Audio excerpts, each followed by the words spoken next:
Hey guys, it's Leanna and I'm here today to talk about adaptations that were better than the book. I kind of got this idea talking to my patrons in our Discord. We were kind of talking about movies that we like better than the books that they are based on, and I also saw JASHANA do something similar quite recently. I'll leave her video linked down below. Great minds think alike. Most of the list is movies, but I do have a couple that were series, TV shows or miniseries. Are any of them miniseries? Yeah, one of those miniseries. And I didn't do this on purpose, but this is a list of 10, which was kind of perfect. And yeah, but they aren't ranked or anything. So I didn't like go through and go like worst to best or best to worst or anything like that. So this isn't like, it's just the order that I wrote them down in, and it's 10. Starting with perhaps the most controversial one on my list, the one that I most anticipate having people disagree with me. So may as well start there and then get everybody pissed off at the start so you can click off the video early without wasting your time. That is The Goldfinch. I am a huge fan of The Secret History by Donna Tartt, so I was very excited to read The Goldfinch. And I was quite disappointed with The Goldfinch, the book. I talked about it more in my reading wrap-up in the month that I read The Goldfinch, so I'll leave that link down below if you want to check that out. I don't have a standalone review for it, mainly because like I didn't feel that strongly about it and it would be negative, so I was like, eh.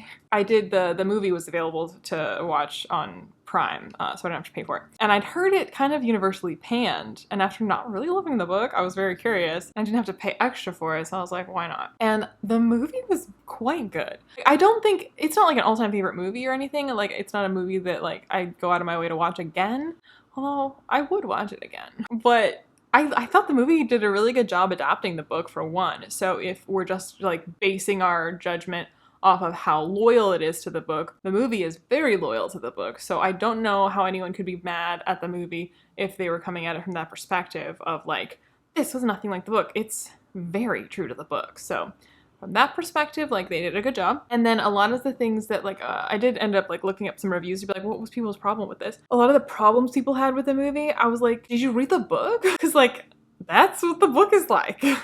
So don't blame the movie, then you just don't like this story, but that's what the book does, that's what it's like. Things like characters being kind of two-dimensional or being kind of stereotypes, things like that. To be completely frank, I think that the way that the characters are portrayed by their actors gives them a lot more depth and nuance than what is actually present on the page in the book, The Goldfinch. Like, just by virtue of having living, breathing actors embody these roles brings a lot of dimension to the characters that is completely absent in the book.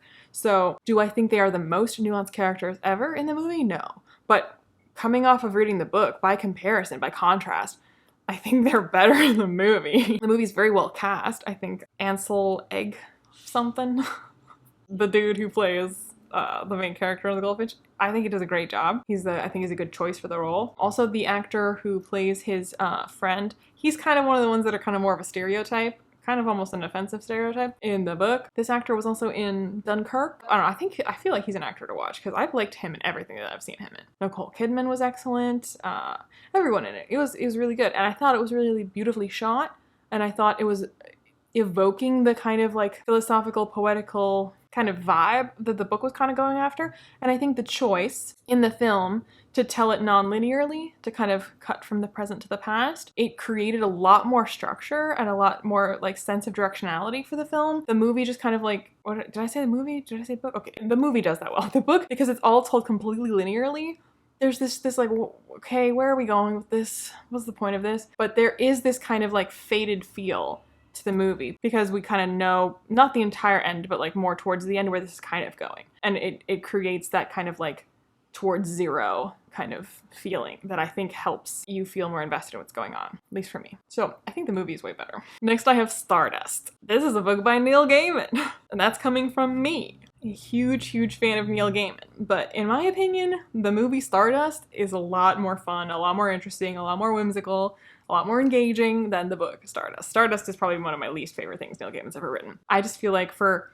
a writer that is so gifted at like creating magic, at making things feel extraordinary and more than, somehow him actually writing a fairy tale feels really non-magical. It is entirely devoid of any sense of wonder and whimsy, which is kind of strange. Whereas I think the film does a really good job, both with wonder and whimsy and also weaving in some really lovely humor, kind of a la Princess Bride, which is on the list too. So I have a lot of fun with the movie, and the book, it just pales in comparison. The movie has so much life, so much vibrancy. The book is like so forgettable. I'm glad he wrote it because it gave us a great movie, but I wouldn't recommend reading it, especially if you've never read Gaiman before. Don't start with Stardust, just watch the movie. Next up I have The Princess Bride. That movie, like, I feel like everybody, at least of my generation, has seen that movie more times than they can count and probably can quote the whole thing. And I think once again, the actors, the way they played those characters brought a lot more depth, nuance, and heart to the roles. The way that they are written in the book, it's funny. A lot of the kind of like satirical humor is there, but it's lacking warmth. The book it doesn't have a lot of warmth. The characters are kind of more, like, the characters themselves are a joke, which I don't really care for. I mean, there's a lot of funny stuff that happens in the movie, but you still really feel for the characters. The characters themselves aren't a joke, if that makes sense. We're not kind of like laughing at their expense. I mean, sometimes we are, but it feels more like you're laughing with them a bit. Not entirely, but like more that way. The book just feels like it's lacking soul, lacking heart. So it's not, I mean, the movie's fairly similar to the book, like it's not like wildly different, but there's just so much more warmth. The actors playing the roles, like, they make them really like people that you root for and care about, as opposed to the characters in the book where, it's funny, but like you don't really like feel anything for them. At least I didn't. Next up I have The Two Towers. I didn't say the whole Lord of the Rings trilogy, and I didn't say the Fellowship of the Ring because I haven't finished reading the trilogy. I've only read Fellowship and Two Towers. And in my review for Fellowship, and I stand by that I felt that for Fellowship, it was kind of different but equal. Like, they have very different strong suits, but what one lacks, the other possesses, and vice versa. So a lot of my review of Fellowship was me kind of going through like things that like I went in expecting, or like where it was colored by having seen the movie a lot, but that there's things in the book that the movie just doesn't have. And so I think it kind of like evens out. Two Towers is my favorite of the Lord of the Rings movies, so that was like the highest bar to clear, and it didn't. So the Two Towers movie, I think, both because it tells it, once again, kind of like with Goldfinch, where like they cut the plot lines together, so you're not just doing Rohan and just doing the Frodo and Sam stuff. It's kind of like spliced together, so you go back and forth. It gives more movement and more, it keeps things from stagnating, so that choice alone. Then obviously like the Battle of Helm's Deep, which is like the greatest battle in cinema history, in my opinion. And it's like a paragraph. I might be exaggerating, but it's like barely in the book, which I kind of was like, having read Fellowship, I don't really see Tolkien writing an extended battle sequence. And Two Towers looks kind of short. No, yeah, I was correct. Not really a battle sequence. I definitely enjoy the Two Towers movie way more. I think it's paced better, structured better. I like the choice to, spoilers, I guess, for The Lord of the Rings, but I like the choice to cut off Two Towers where the film does, and to take the end of Two Towers, that's not spoilery because I didn't say what happens, to take what happens at the end of Two Towers and to put that into the last argument of kings, no, the Return of the King. I think that works better in terms of like what things like should be in each installment. I think cutting it up that way without actually changing the plot, just moving it over into Return of the King, I think it flows better. I think it makes sense to do that. So A+ Peter Jackson. Next up I have The Prestige. This is one I've talked about on my channel before. I did a whole video comparing the movie and the book. I do think the book is good. I really do. But the movie is better. And the movie wouldn't be possible without the book because the book is a very original concept. And so credit where it's due. The book is a very original idea and it is executed fairly well. But I think Christopher Nolan took an excellent idea and like built upon it and improved upon it, perfected it, and made it something truly great. Because the movie The Prestige is so excellent. It's so excellent. And it has a lot of the subtlety that the book surprisingly lacks a lot of the time. Like a lot of stuff in the book, I was like, this can't be as obvious as it seems, right? I feel like it's trying to do like these like subtle hints, showing you things without showing you, except like the book, it feels to me very much like someone going, Whereas Christopher Nolan is an absolute masterclass in how to show the audience something and even tell the audience that you're showing them something without them noticing it, without them picking up on it, and then still being surprised at the end. Oh, chef's kiss. And like the rewatchability of that movie. That movie's one of the greatest movies of all time. It's so, so good. But again, like a lot of the credit, like the groundwork was done by the author. This setup, this concept was developed by the author. And Christopher Nolan then just kind of like made it better. But I can't credit Christopher Nolan for the idea, for like a lot of the meat of the tofu of the story. But he definitely made it better. This is a situation where the medium of film also made a lot of things possible that, I mean, the book could still be written better than it is, but a lot of things that Christopher Nolan is able to pull off, he's able to pull it off because it's film. And film can do things that books cannot and vice versa. So absolutely excellent. If you haven't seen The Prestige, you should see it. It's so good. Next, I have The Turn of the Screw and Haunting of Bly Manor. This is very, very loose, an adaptation, but technically The Haunting of Bly Manor is an adaptation of The Turn of the Screw. And I really loved The Haunting of Bly Manor. And The Turn of the Screw, I get why it's a classic. I get why papers are written on it. I get why lit classes would dissect it, because there is a lot to dissect. But as reading enjoyment, story enjoyment, no.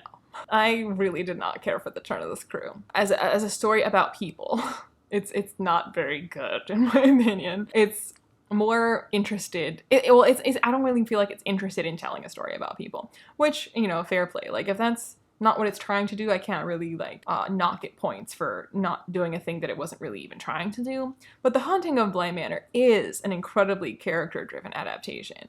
And I think it handles a lot of similar themes that the book originally does, but expands upon them and does more with them, and then still also tells an incredibly heart-wrenching character story. And chef's kiss, Haunting of Bly Manor also. If you haven't seen it, watch it. And if you're curious, The Turn of the Screw isn't very long, and it is such a classic that like I guess it's worth kind of like seeing what it's all about. But I wouldn't pick it up if you're looking for a good time. Next, I have The 39 Steps. This also I kind of talked about back when I read the book. I would say for this, it's not just one particular adaptation. Both adaptations that I've seen of The 39 Steps are really, really different from each other and from the book, and they are both better than the book.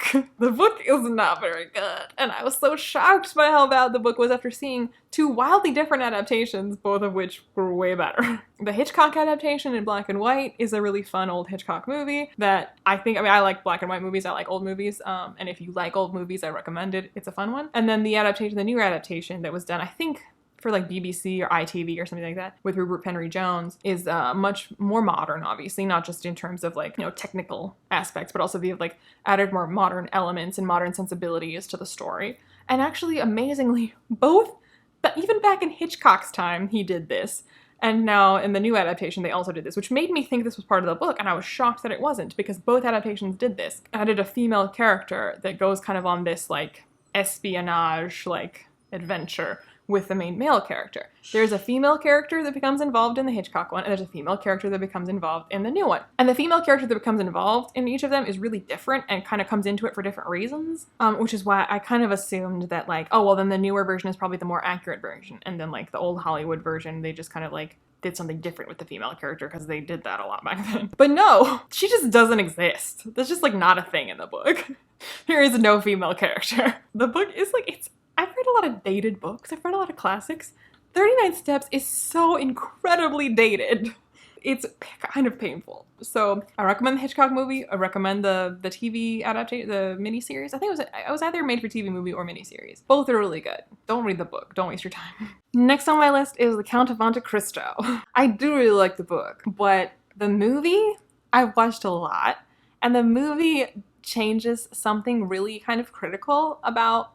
Actually, it changes two things. One is less of a spoiler, so I will explain it. The other is a major spoiler, so I won't say what it is. But if you've seen it, and if you've read the book, then you know exactly what it is. And I really approve of both changes. I think both changes improve the story a lot. And they do change the kind of takeaway, I guess, the message, but I like the movie better.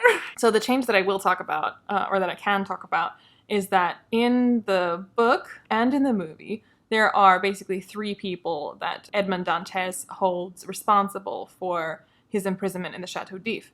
And that is true in both. However, in the movie, it is predominantly one, and then the other two are kind of like also people that did him wrong. But the revenge and the like animosity is really between Edmund and Fernand. Whereas in the book, it's not really like specifically Fernand. It's more equal, where like all three of these people did him wrong for different reasons. So he's gonna get back at them individually. And it's just so much more personal and poignant and heartbreaking, the fallout between Edmund and Fernand in the movie, because there's just so much greater personal betrayal there. So it just, I feel like it gets you more invested as the viewer by doing it that way. And then there's another change that is made in the movie, which again, I won't say what it is because it's a big spoiler, so I won't say what it is. But again, if you've read the book and if you've seen the movie, you know what it is. And I like that change a lot.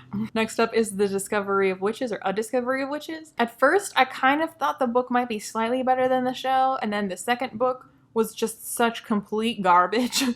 And the second season of the show was like fine. So these books, like, I mean, yeah, I forgave a lot in the first one because I was like, oh, maybe it'll get better. Maybe it's a rough start, but it only gets worse. It's this really like angsty romance, which like, you know, going into it, but it's just done in a way that isn't compelling to me, that is just really aggravating and frustrating, and it makes me dislike the characters, and it's really repetitive, like the drama between them is just so repetitive. And so the show, like, it keeps things clipping along at a faster pace. It weaves in plot lines that I suspect come into the books later because they're not really in the books yet. And also the books are all told from the main female character's perspective, so you really wouldn't get to jump around like that. Whereas the show will kind of show you stuff that's going on elsewhere with related parties and what the villains are up to and what her aunties are up to, etc. So it keeps it more interesting. You're not just like stuck in her head all the time. And then a lot of, it's beautiful sweeping scenery, a good soundtrack, wonderful costumes. The actors, once again, that's kind of like the main like recurring thing here, where the actors really take a character that's like and give it life or give it perspective or give it more depth or warmth or heart or whatever it is. Like the actors improve it. So I do like Matthew Good's portrayal of the character better than the character as written. I love James Purefoy in the second season, which like I low-key watched the second season because I knew James Purefoy would be in it. And like you could ask my mom, well, you can't because you don't know her. The whole time we were watching the second season, I was like, is this the episode he's in it? Who's he gonna play? Is he gonna play this person? When are we gonna see James Purefoy? And then finally, when we were getting to the episode where we were gonna meet him, she was like, well, are you ready? Because it's finally happening. And I'm like, I am not ready. The show is just like, it's not the best show I've ever seen. I'm not gonna say you should like absolutely go out of your way to watch it. But the show is a good time. It's beautiful to look at. It's fun. It's exciting and adventurous and stuff goes on. The books are insufferable. The first one is less insufferable. The first book is tolerable. The second book is why? Just why? And last is Outlander. And Outlander is a similar situation to Discovery of Witches, but less extreme. Because I didn't really like the first Outlander book. I started reading the second one and DNF'd it. But this was back before BookTube. Like now I probably would finish it. Like because the second Outlander book was definitely seeming better than the second Discovery of Witches book. So it's by no means worse. I just back then I was like, I'm not feeling it.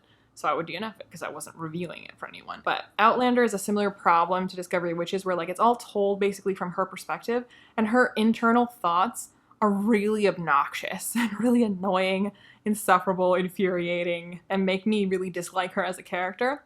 And in the show, well, one, you're not going to get the internal monologue of any character. Hers in particular, the actress that plays her, her name escapes me, Catriona Balfe? I mean, it's also to do with how the screenwriters wrote the character. They've made subtle changes. The relationship that she has with Jamie, the way it's all portrayed, it's less extreme, less exaggerated, less dramatic. It just seems more mature. And the show still does piss me off sometimes. And it's another situation where like we're not just in her head the whole time. We do kind of see other things happening. It's beautifully shot. There's lovely music, wonderful costumes. So it's just kind of like a lot that you can enjoy beyond just like the internal monologue of like an obnoxious heroine. So the show is a lot more fun to watch than the books were, or the book and a quarter that I actually read. So yeah, that's my list of adaptations that were better than their books. Let me know in the comments down below if you feel the same way or if you feel totally differently. If there are others that you feel this way about that I didn't talk about, movies that you thought were better than the book. Or of the ones I did talk about, if you thought that the book was actually better and that I'm wrong. I'm sure you've already started letting me know that. Whatever you want to let me know. I post videos on Saturdays, other random times as well, but definitely Saturdays. So like and subscribe. Join my Patreon if you feel so inclined. And I'll see you when I see you. Bye.